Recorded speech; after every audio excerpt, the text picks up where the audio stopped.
Welcome to TheorySix, where we discuss 6 theories for living a modern American Renaissance life. We discuss theories of faith, family, the future, finances, fitness, and our forefathers. Not in that order, these are the theories. Today's episode will be discussing a bit of the past with our forefathers, a bit of the future with the subject of our message today, and finances.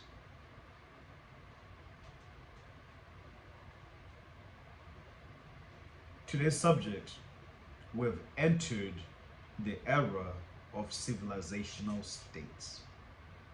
Historically, we were in an era of civilizations in different regions of the world, civilizations in different tribes of the world, civilizations in different observations, analysis, and ways of life in the world.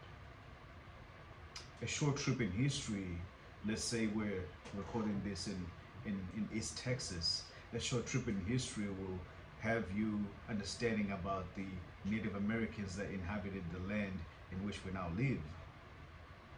Those Native Americans had an observation of the world until another group of people came in and replaced them with a different view of the world. In itself, this was a civilizational struggle, an oncoming civilization to a new world dominating an existing civilization. Out of that dominance, not just with the Caddo tribe, but with many other tribes, even with many other nation states, America was born. First with the 13 colonies, then the expansion west. Now in present day, America, many people may agree, some may disagree, but a lot will agree, America is now an empire, and the dominating empire in the world which we inhabit. Now, as one becomes an empire, there will always be challenges from those that want to take the number one position. We understand the rise of China. We've observed the rise of China over many years. I myself have observed the rise of China for at least 20 years, since I was a teenager, since I became a teenager. And I was watching China's rise all the way in Southern Africa and in Zimbabwe. And China itself is a civilizational state. After the many kingdoms in China, after the many emperors that ruled China, it became a state, first a nationalist state and then a communist state, when the communists won in 1949. Now, even though China is a communist nation, historically speaking, they are a civilization. China's Communist Party inherited a kingdom. If you look back not that far in history, China's Communist Party inherited a kingdom from the fall of the Qin dynasty, which happened in about 1911. So the nationalists took over in 1911 after the fall of the Qin dynasty. And then after the Chinese Civil War, the communists took over. China is a civilization. Because China is a civilization, let's not also forget that America is an empire. With America being an empire, it is a civilizational state. We don't think of ourselves as that because civilization, stating civilization, it may be stating something that's antiquated, something historical, something from a history book, something from the past, something that seems dusty and old. It's because we have the comfort of modernity. We have the comfort of not going to war, with the comfort of, with the luxury of assumed freedom. The world does not always run on assumed freedom. The world runs in absolute competition. We in America are number one. We in America are an empire, and someone wants to take our position if we are weak, if we don't pay attention, if we let go of our principles, our values, our interests across the world. President Trump is making sure that we stay number one. President Trump is making sure that America maintains its position as the empire that it is, as the empire that it deserves to be, by making America first. Now, it makes sense though that competitors would like to take our position.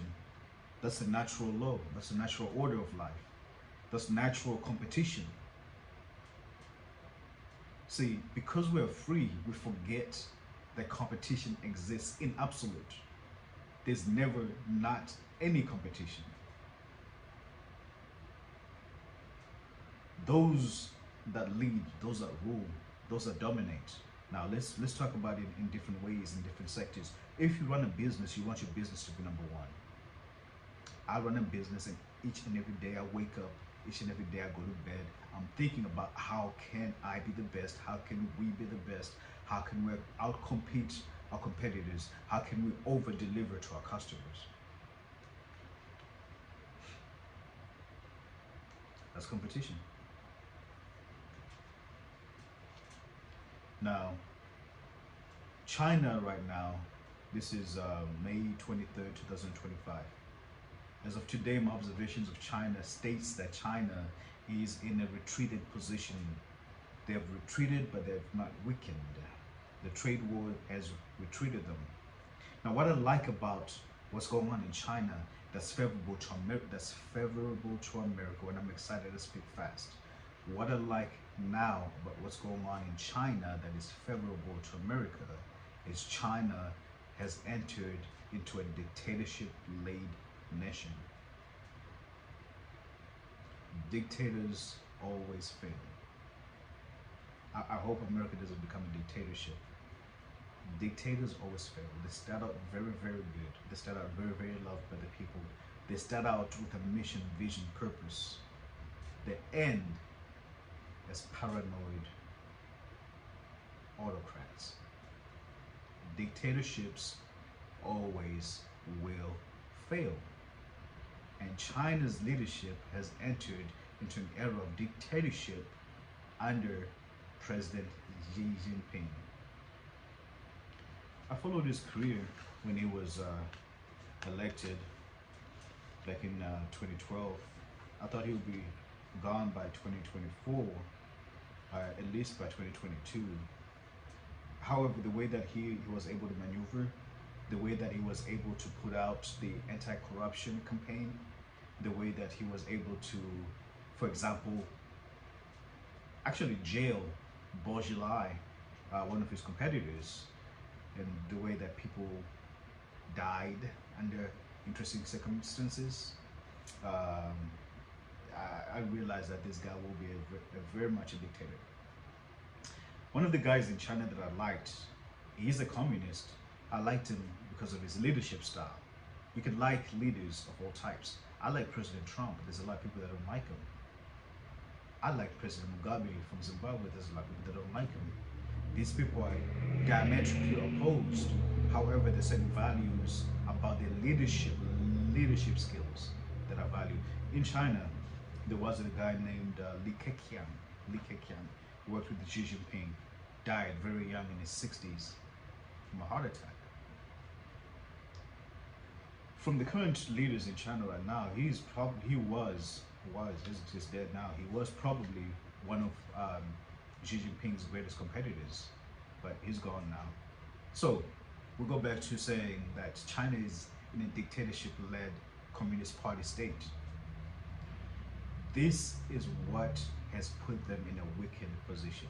Besides the strategic attacks that we're giving them in trade, in military strengthening from America, in reorganization of America's interests, China is weakened because they have a dictator in Xi Jinping and his ability to rule will significantly decline over time as his cognitive decline occurs. He is aging. If he continues to rule without an heir to the throne, China's ambitions will go only as far as Xi Jinping's ability to deliver his will on his followers, on his lieutenants. Regardless, we are in a civilizational era where nations like China see themselves as the next in line to rule the world, where the Chinese civilization wants to rule the world.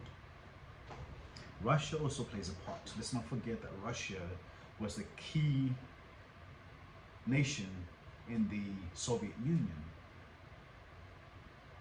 If anything has come out of this, Russia's invasion of Ukraine was a statement of fact of its power and dominance that still exists.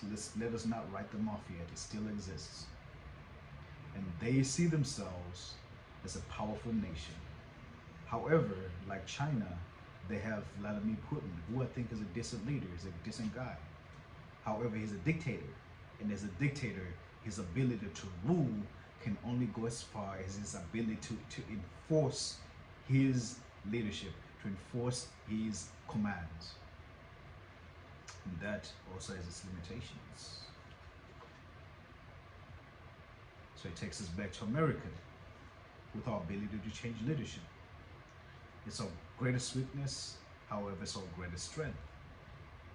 When we have a strong-willed leader like President Trump, the nation rises, the nation strengthens, the civilization grows.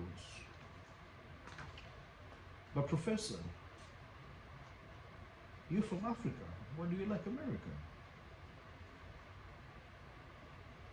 A man is whatever room he is in. I happen to have been born in Africa, and I happen to have been brought to America, and I happen to have grown up and came of age in America. I'm an American.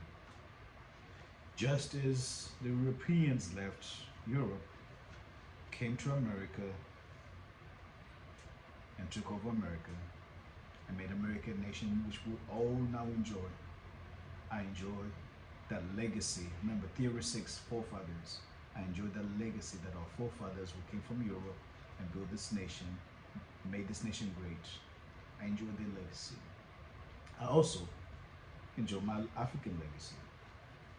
So I'm a man of the world. I'm a man of the civilization of the world. In practical war, the best thing of all is to take the enemy's country whole and intact. To shatter and destroy it is not so good. So too, it is better to capture an army entire than to destroy it. To capture a regiment, a detachment, or company entire than to destroy them. Hence, to fight and conquer in all your battles is not supreme excellence. Supreme excellence consists in breaking an enemy's resistance without fighting.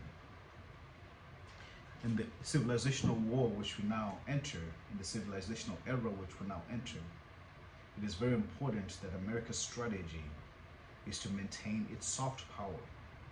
Soft power is only soft because we have hard power in the strength of our military.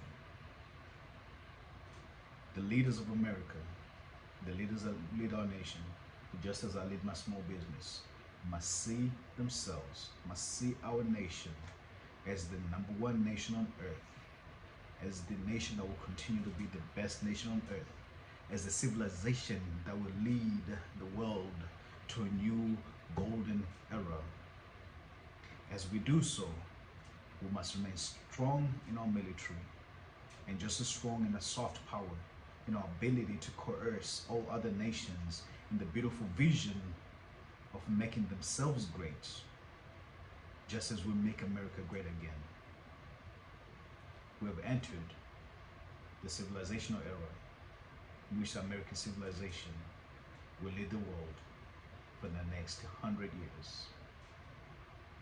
Thank you for watching us here at TheorySix. Until next time.